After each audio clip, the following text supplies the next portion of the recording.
อกับฉันไม่มีอะไรต้องคุยต่อในเมื่อเธอเจอคนที่ดีกว่าฉันทิ้งฉันไว้เพียงลำพังไม่ต้องเลี้ยวหันมามองฉันเข้าใจที่เธอเลือกทางเดินใหม่อยู่กับฉันก็มีแต่เสียเวลาเปล่าในเมื่อเธอได้ตัดสินใจไปแล้วขอให้เธอโชคดีกับเส้นทางเดินใหม่อย่าให้เธอได้เจอดังรักสองเราหากวันใดเธอร้องไห้จนไม่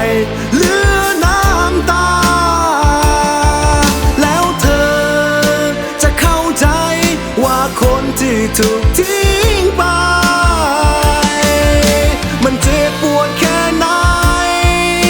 อธิบายใครต่อใครก็คงไม่เข้าใจจนได้เจอกับตัวเองถึงเข้าใจ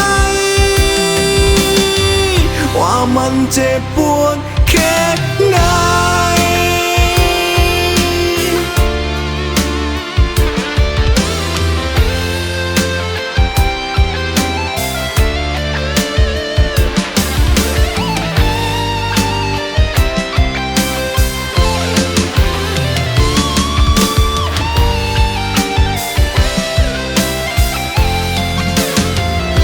ยังจำได้ไหมเมื่อตอนเรารักกันใหม่ๆเธอบอกกับฉันรักเดียวใจเดียวตลอดกาลเธอสัญญาด้วยวาจากับคำที่เธอกล่าวมาเป็นเพียงคำมุสาที่เธอหลอกฉันมาอยู่กับฉันก็มีแต่เสียเวลาเปล่าในเมื่อเธอได้ตัดสินใจไปแล้วขอให้เธอโชคดีกับเส้นทางเดินใหม่อย่าให้เธอได้เจอดังรักสองเราหากวันใดเธอร้องไห้จนไม่เหลือน้ำตาแล้วเธอจะเข้าใจว่าคนที่ถูกทิ้งไป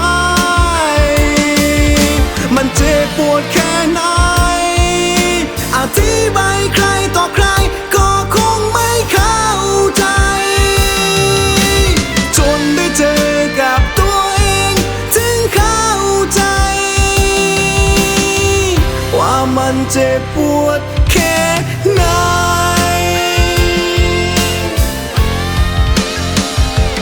หากวันใดเธอร้องไห้จนไม่เหลือน้ำตาแล้วเธอจะเข้าใจว่าคนที่ถูกทิ้งไปมันเจ็บปวดแค่ไหนอธิบายใครต่อใครก็คงไม่เข้าใจจนได้เจอกับตัวเองถึงเข้าใจว่ามันเจ็บปวด